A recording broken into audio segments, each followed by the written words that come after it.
Let's start by taking some measurements. I'm measuring from the base of Butterball's neck to around where the end of his belly is. Make sure you leave space in the back so that they can go to the bathroom while they're wearing the sweater without dirtying it up. That's measurement number 1. Measurement number 2 is right around here. You want to take the circumference of basically the chunkiest part of their belly and then jot that measurement down as well. So here's a recap of what I got. The length across the top of his back, I got 15 inches, and then the belly circumference, 24 inches. The fabric I'm using for this project is polyester fleece, which works out great because it's machine washable, it's soft, it's warm, and it stretches, so it's going to allow the dog to move around freely. Notice that the fleece stretches a lot more in one direction than it does in the other. So we want to make sure that the circumference measurement we took off the dog is what's cut along the stretchiest part of the fabric. It's the same like when we make clothes for ourselves, that we always want the stretch of the fabric going from left to right across the body. Well, that's what we're doing for this project as well. So in this direction, I've cut it 15, the exact measurements that I took off the dog. This is the length from his neck down to the base of his belly, 15 inches that way, and then 24 inches for the circumference, which has been cut along the stretchiest grain of the fabric. Once you have the main body part of the sweater cut out, we want to figure out what's the pretty side and the ugly side of the fabric. So if you tug on one raw edge with fleece, it will automatically curl towards the ugly or wrong side of the fabric. So I know that that's this side. So flip it so that it's pretty side facing up, and then we're going to fold it across lengthwise, matching up these two shorter raw edges here.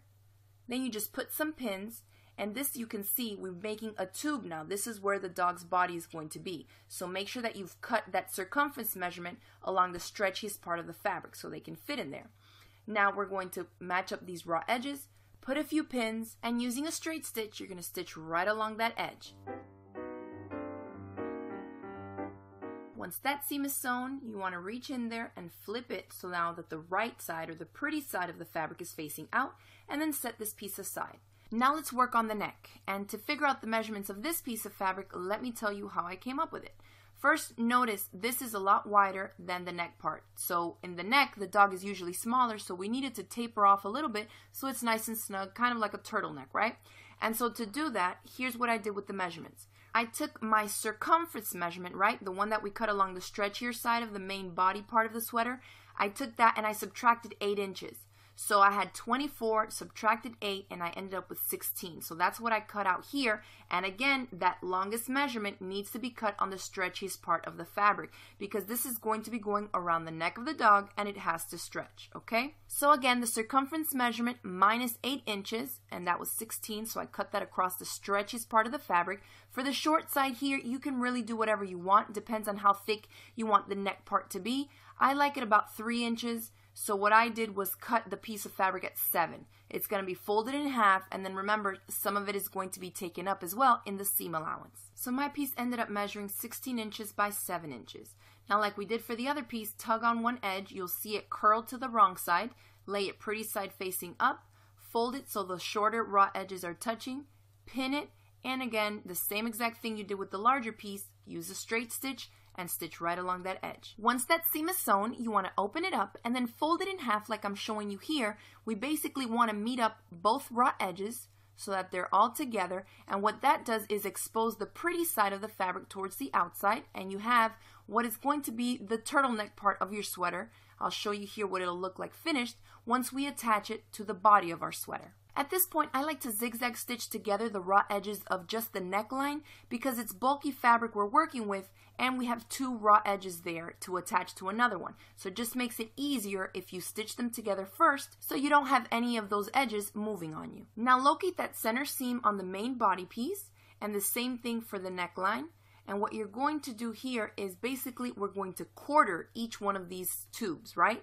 So that seam line is 1, I don't have to put a pin there. Directly across from it though, I put a pin, and then on both folded edges on the side I put another one. So I'm just using these pins to mark off a quarter mark on each one of my fabric pieces. You're going to do that for the neck and then also for the main body piece. So here's one, we have the center seam already. Directly across from it, place a pin to mark the other side, and then on both sides again. Now making sure that both of my pieces are with the pretty sides facing out, we're going to start matching up these seams. The center seam on the neckline with the center seam of the main body piece, and then we're going to match up each one of the pins as well. So here we have center seam to center seam on each, and I'll place a pin through all those layers. Then make your way around and find the next pin on each one of your fabric pieces. So here's the next one. This pin needs to match up with this one. I can remove one, remove the second one, and pin through all the layers. So I know that they're matching and they're right where they need to be, okay? One quarter off the other with the other quarter off the larger piece of fabric means that each one of these fabric pieces have been equally distributed. So we know that if we stretch one out to stitch it to the other, it's all going to match up nicely. Again, I'll show you here. Both pins, they need to be matched up at the same spot. I'm going to remove one of them, take off the other, and then use it to pin through all the layers, the neck and the main body piece, okay? Now you can see the neckline is a lot smaller than the body piece, so this is all I have to work with here. So this tells me that when I'm sewing, I need to pull on the neckline only, not on the main body piece. Remember, this was all cut on the stretchiest part of the fabric, so if you pull on any of these, it's definitely going to stretch. And it may look like a lot of fabric to accommodate, but trust me, this stuff stretches really well. You can see that when I stretch out the neckline, it already matches up. So that's what you need to do at the sewing machine while you stitch. Go from pin to pin, stitching just the neckline so it matches perfectly with the larger body piece. To stitch this up, go ahead and remove your extension table or the supply case on your machine to expose the free arm. Also make sure that you're using at least a 90-14 needle. We're working with fleece and a lot of bulky layers here, okay? So you definitely don't want to break a needle. So what I like to do is actually to work with the neckline part towards the bottom, touching the feed dogs. I just find that it's easier for me to tug on it when it's that way, and I can keep an eye on the body piece that I am not supposed to be stretching a little bit better if it's on top. So notice I have all this fabric to work with right on top, and now from underneath I'm pulling on the neckline fabric. And if you want, you can help it by pulling it a little bit on the back as it's stitched through, okay? So don't pull the top fabric, just tug on the bottom one, which is the neckline, and continue to do that all the way around from pin to pin until you make your way around. Now we got to make the leg opening, so find the side that has the seam running down the center, and that's where we want the openings to be, because this seam needs to run down the center of the dog's chest, okay? So like you see on this one here. Now to do that, one thing you want to keep in mind is that you don't want to make these circles too big. Because this is the stretchiest side of the fabric, remember this is going left to right on the dog's body, these holes will stretch, and they will stretch a lot. So I suggest cutting the holes smaller than you think you need to have them, and then seeing how it works when you try it on the dog, okay? So what I do is actually fold this up so that that center seam is on the edge, towards the bottom edge here towards me, and then I'm going to make some marks, so I only have to cut one circle out, and I know that it's going to be symmetrical and cut right through to the other side, okay? So to do that, I came in about an inch or an inch and a quarter in from the edge. Obviously, if you have a larger dog with a broader chest, you want to adjust these measurements accordingly, okay? This is for a 4-month-old pit bull puppy, and so I'm coming in about an inch or so in this way, right here, and then about, I think, 3 inches or so down from the neck, the bottom of the turtleneck part, okay?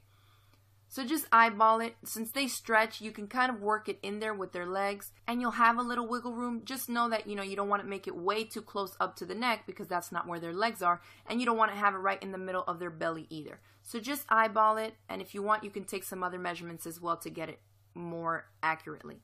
So measure around something small and circular. Without moving the fabric, I pin around the edges to keep everything steady. Cut inside the circle, go through both layers, and then cut that out.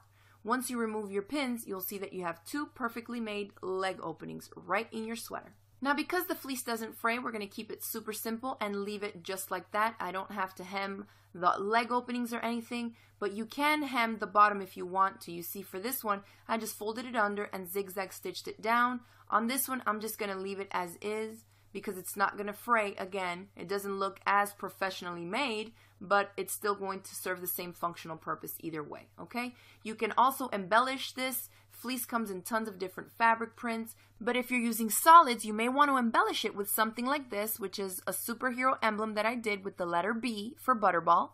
And so I'm going to show you how to do that now. So here I have a plain one that's just done in blue. And I've actually provided you all with the free downloadable template for this little superhero emblem. And you can click on the link in the description box below to download the PDF. Then all you have to do is print it out, cut it out, and then use it as a template to cut out your little superhero emblem out of your fleece fabric. And then I freehanded a letter B for Butterball. Make sure that you pin well around exactly where you're going to be placing this. I like to use a zigzag stitch and just zigzag stitch all around everything. Basically, you're machine appliquing this on. And just take your time because the fleece is so bulky and it stretches as well. It may take a little getting used to. And that's it, guys. I hope you enjoyed this video tutorial. If you did, make sure you hit it with that thumbs up below. Share it across the different social media sites. And don't forget to click open that description box. I've included links on where you can find the same fleece I use for my project here and where you can download that superhero emblem. Thanks again for watching. Don't forget to subscribe to my channel, and I'll see you next time. Thanks for watching, and don't forget to click the link below in order to find out more.